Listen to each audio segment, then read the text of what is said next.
2025년의 투자 수익률은 27.35%입니다. 2025년 말 종목별 포트폴리오는 TSMC가 18.3%, 알파벳 12.5%, 엔비디아 11.2%, 에브비 10.1%, 애플 7.6%, 비아디 7.3%, CATL 6.5%, 미쓰비시 UFJ 파이낸셜 6.4%, 텐센트 6.2%, 알리바바 5.9%, 한국 주식 대한항공이 4.4%, 도쿄마린 홀딩스 3.7%의 순입니다. 2025년이 어쨌거나 투자 수익이 난 상태에서 마무리가 됐습니다. 다행이라고 할 수 있습니다.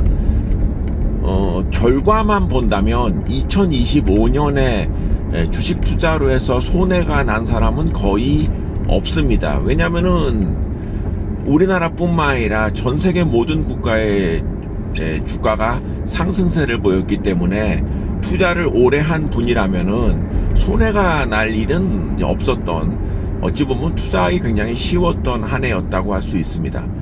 그런데 1년을 되돌아보면 2025년이 매일매일 그렇게 해피했느냐? 그건 그렇지가 않지요. 특히 저 같은 경우는 지금 생각해도 좀 끔찍했던 일이 2월 달에 있었던 중국의 그 딥시크라고 하는 그 모델이 출시가 되었다는 소식으로 당시 엔비디아 주가가 하루에 16%가 하락했었던 적이 있습니다. 아유, 끔찍하죠. 엔비디아 주가가 하루에 16% 하락했던 적이 2025년 2월 달에 분명히 있었습니다. 그 뒤로 주가가 올라왔기 때문에 잘 기억이 안 나실지 모를 수 있겠지만 분명히 그런 일이 한 번 있었고요. 그래서 2월 달에 큰 폭의 손실을 한번 냈었고, 또 4월 달에요. 그때 트럼프가 우리 시각으로 새벽에 이상한 판때기 하나를 들고 나와서 뭐 관세 어쩌고 뭐 이제 이런 식으로, 그래서 이제 전 세계 모든 국가에 관세를 부과하겠다. 이제 이 뉴스 때문에도 주가가 큰 폭으로 하락을 했었습니다. 그래서 2025년 저는 상반기까지는 수익률이 마이너스였습니다. 그래서 2025년은 아예 안 되겠다. 이거 그냥 원금이나 회복하면 다행이다. 뭐 이 정도로 상반기까지 생각을 했었다면 하반기에 다행히 주가들이 많이 올라서 너무 다행이었다라고 생각이 됩니다만, 사실 2025년 모든 시즌에 그런 일이 늘 한 번 이상씩은 있지만 2025년에도 그렇게 조용했던 시즌은 아니었다, 이렇게 말씀드릴 수가 있겠습니다. 2026년을 맞이하고 있는 시점에서 투자자의 입장이라면 무슨 이제 어느 정도 예상을 좀 해야 되지 않겠습니까? 근데 예상이라는 게 늘 틀리죠. 틀리기 때문에 섣부른 예상은 늘 두려움이 앞섭니다. 그런데 2026년 들어서는 저는 이 당장에 해야 할 일이 있습니다. 그리고 이 해야 할 일이 2026년 제 포트폴리오에 적지 않은 변화를 가져오는 그런 일이기도 합니다. 바로 해외 주식에 대해서 5천만 원까지 매도를 하면 그 매도분에 대해서 한국 주식으로 1년 이상 보유를 하면 양도세를 전액 면제받는 RIA라고 하는 상품이 출시가 된다고 하죠. 이게 지금 나온 지가 한 일주일, 정부 발표가 된 지가 일주일이 됐는데, 당장 저에게는 바로 해당이 되는 일입니다. 저는 해외 주식 비중이 90%가 넘기 때문에, 그리고 지금 개별 종목별로도 많게는 1억 원이 넘게 차익이 난 이런 기업도 있습니다. 그렇기 때문에 거의 웬만한 기업들이 지금 여기에다 해당이 됩니다. 그래서 5천만 원까지 정부에서 이런 그야말로 선물을 줬는데 이거를 마다해서는 안 되죠. 그래서 지금 어떤 기업을 매도를 할까, 해외 기업 중에 그 생각을 일단 하고 있고, 그 다음 두 번째가 그 어떤 기업을 매도할까라는 고민은 어찌 보면 뭐 그렇게 큰 그 시간이 들지 않습니다. 근데 어떤 한국 기업을 사야 되는가라는 생각을 해봤을 때는 이게 답이 쉽지가 않더라고요. 왜냐하면 저는 한국 기업에 대해서 굉장히 좀 부정적인 시각을 오랜 기간 가져오고 있기 때문이죠. 그 이유는 간단합니다. 우리나라 기업 중에 장기적으로 안심하고 투자할 만한 기업이 거의 없다는 게 저의 생각이기 때문이죠. 뭐 제 생각이 뭐 늘 맞는지 틀리는지는 뭐 맞을 때도 있고 틀릴 때도 있지만, 실제 우리나라 기업이 2025년까지만 봐도 반도체 하나에 의해서 성장을 한 것이지 나머지 업종에서 그렇게 눈에 띄는 변화가 있는 경우는 드뭅니다. 그래서 이러한 추세가 뭐 2026년이 아니라 당분간 이어진다라고 생각을 한다면 역시 반도체, 그 중에서도 삼성전자를 매수를 해야 되는가에 대해서는 뭐 이견이 없다고 생각을 하는 것이죠.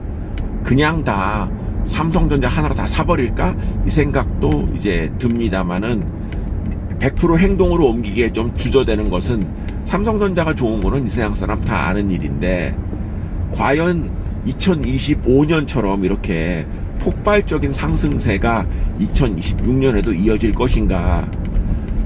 삼성전자나 하이닉스가 적어도 우리나라를 이끌고 있는 기업이라는 거에는 부인할 수가 없겠지만, 그럼에도 불구하고 이 정도까지 주가가 상승할 기업인가에 대해서는 그거는 좀 부정적이라고 생각이 들거든요. 그러니까 주가가 지금 많이 이렇게 오버밸류 돼 있다 이런 생각을 하는데, 그렇다고 한다면 다른 기업으로 좀 분산을 할까라고 생각을 하는데 이게 좀 마음에 드는 기업이 들지 않습니다. 그 중에서 하나 이제 고려가 되는 것이 배당이죠.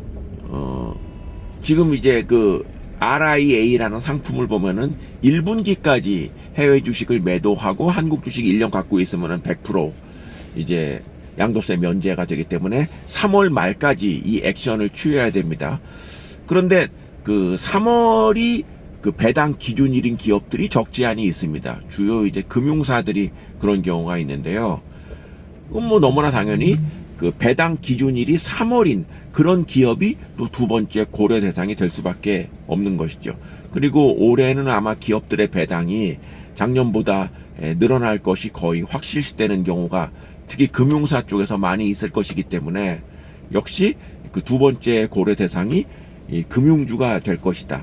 그리고 어쨌거나 뭐 1년 사이에 뭐 종목을 교체할 수도 있겠습니다만은 뭐 교체할 때 하더라도 처음에 매수할 때 좀 장기적인 안목으로 접근을 하는 것이 저의 일반적인 투자 방식이기 때문에 이 두 가지 정도가 지금으로서는 떠오르는 후보다, 한국 주식 중에.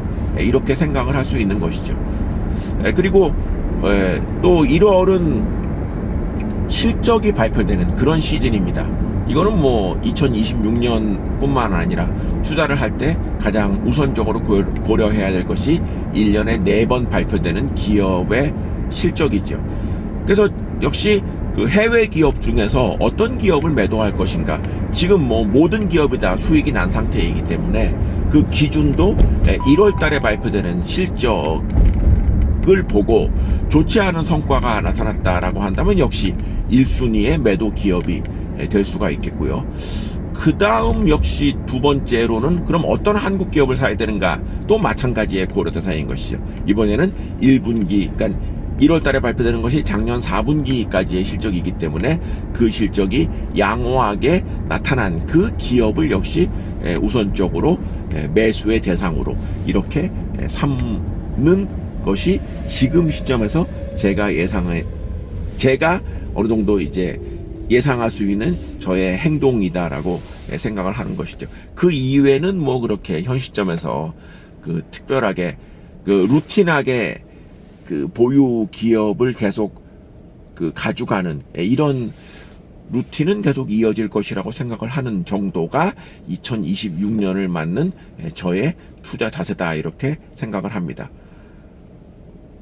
각종의 변수는 늘 있어 왔고 있을 것이기 때문에 그 예상치 못한 변수가 2026년에도 발생을 할 것입니다만은, 여러 변수에도 불구하고 가장 투자의 기본이 되는 기업의 실적, 보유 기업의 실적을 업데이트하고 모니터링하는 것이 2026년에도 역시 가져가야 될 일인데, 현재 보유하고 있는 기업의 거의 대부분이 양호한 성과를 나타낸 것으로 2025년 3분기까지 실적으로 확인이 되기 때문에 부디 이 기업들이 2026년에도 양호한 성과를 거두기를 바랍니다. 기대와 우려가 동시에 교차되는 시점에서 너무나도 당연하지만 투자의 목적이 수익의 증대라는 이 기본을 실현할 수 있는 그런 2026년이 되기를 바라봅니다. 유튜브를 보시는 모든 분들에게 2026년에도 투자로서 좋은 성과가 있기를 바라봅니다. 감사합니다.